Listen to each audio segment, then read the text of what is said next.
Capítulo 10. A morte do tabelião. Caneta do tabelião. Era uma manhã abafada de agosto de 1988, e o cartório do primeiro ofício estava lotado. A pequena sala de espera estava cheia de gente impaciente, alguns em pé, outros afundados nas cadeiras desconfortáveis, poucos, roendo as unhas de ansiedade. O tabelião substituto, Armando, estava sentado em sua mesa usual, ao lado de um armário velho que rangia a cada vez que ele o abria, revelando um emaranhado de documentos e livros empoeirados. A espera ali era lendária. Diziam que o cartório era tão lento que os processos envelheciam junto com quem os requisitava. Armando era uma figura conhecida e temida pela cidade. Aos 55 anos, era o funcionário mais antigo do cartório. Seu humor ácido e propensão a fazer piadas de mau gosto o haviam tornado notório entre os clientes e colegas. Ele dava apelidos, fazia comentários indiscretos e até provocava os mais sensíveis. A paciência de muitos havia se esgotado com ele, mas, sendo um dos poucos a saber lidar com a complexidade dos documentos, era praticamente insubstituível. O título de tabelião substituto o enchia de orgulho e o poder burocrático parecia lhe cair bem, e ele usava sua posição para ser ainda mais provocador. Até o mais proeminente empresário da cidade quase partiu para a briga com ele após uma de suas piadas. Além de Armando, outra presença peculiar no cartório era sua filha, Julie. Ela era uma jovem de aparência singular, com cabelos tingidos de vermelho e pele pálida que parecia incapaz de receber luz. Aos 22 anos, ela enfrentava uma condição de pele rara, que lhe causava feridas e inflamações que raramente se curavam por completo.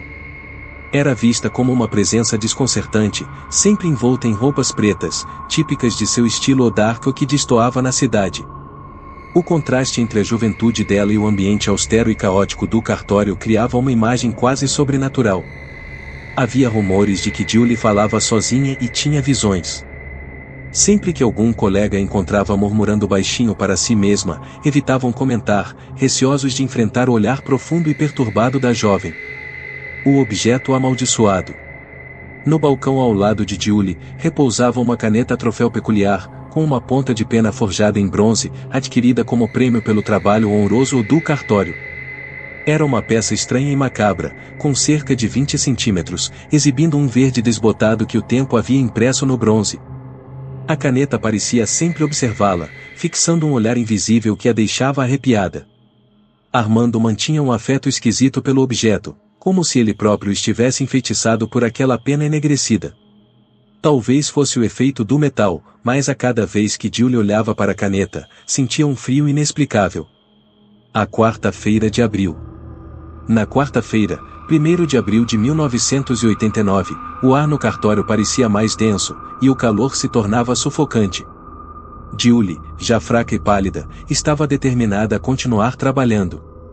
Nas últimas semanas, vinha lutando contra visões perturbadoras, e naquela manhã, elas estavam particularmente fortes. A jovem contou anos mais tarde que, desde cedo, ouvirá sussurros, vozes distantes que lhe falavam sobre o futuro e sobre os verdadeiros rostos dos que estavam ao seu redor.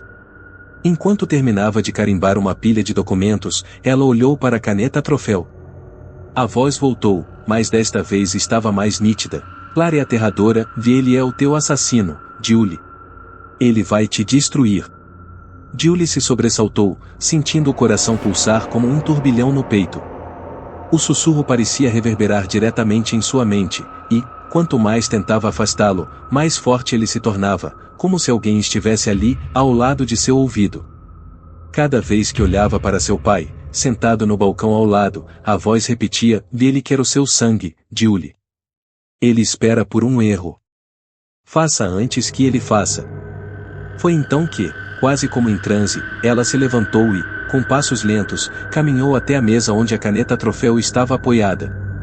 Pegou o objeto com as mãos trêmulas, sentindo o peso frio do metal.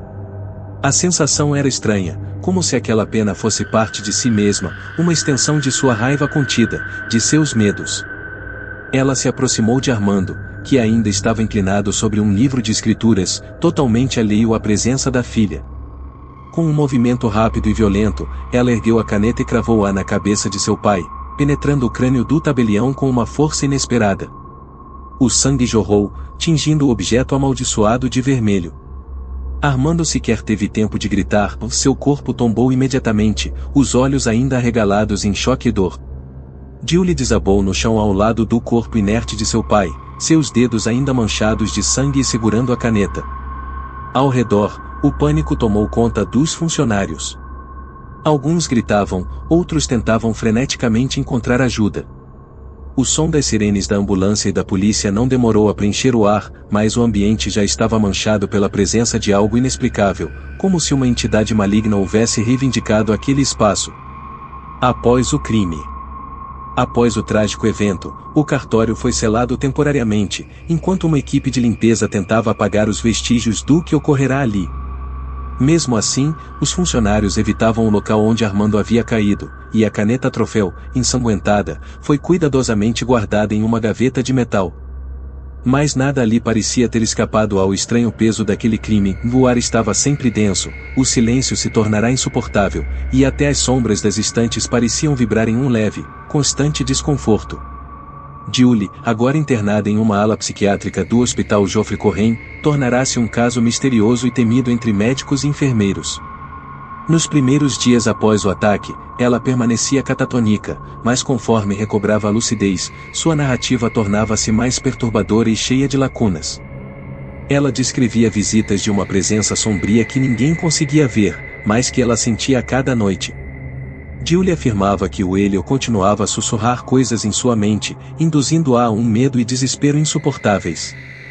O sinistro, ou como ela o chamava, já era uma presença indefinida, um vulto de contornos torcidos e opacos, com olhos brilhantes que pareciam observar cada um de seus pensamentos mais profundos.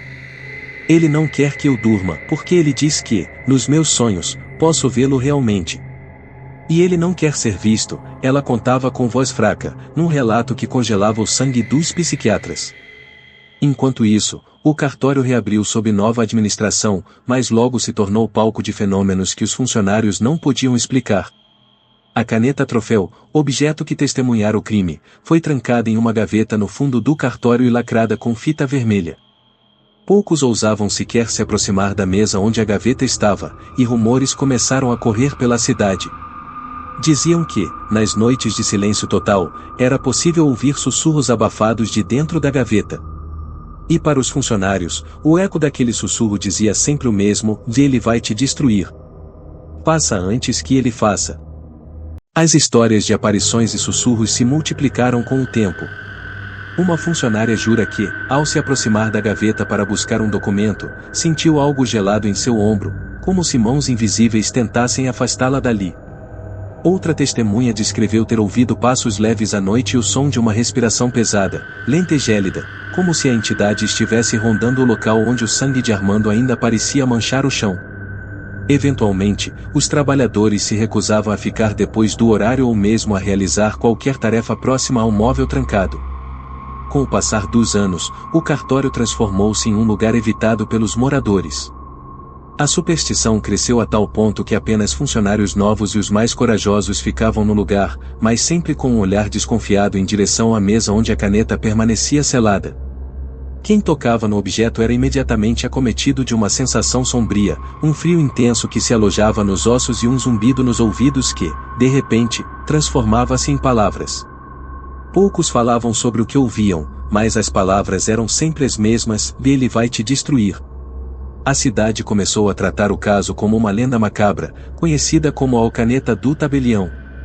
Pessoas desavisadas que visitavam o cartório ouviam rapidamente sobre o mito da caneta maldita e se retiravam com pressa. Mesmo os proprietários da nova gestão hesitavam em remover a gaveta ou quebrar o lacre, temendo despertar algo que parecia adormecido.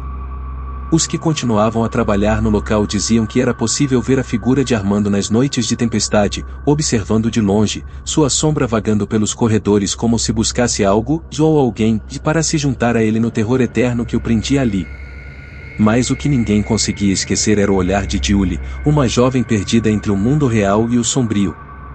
Continuava internada, mas agora parecia em paz, alheia às vozes que antes a atormentavam.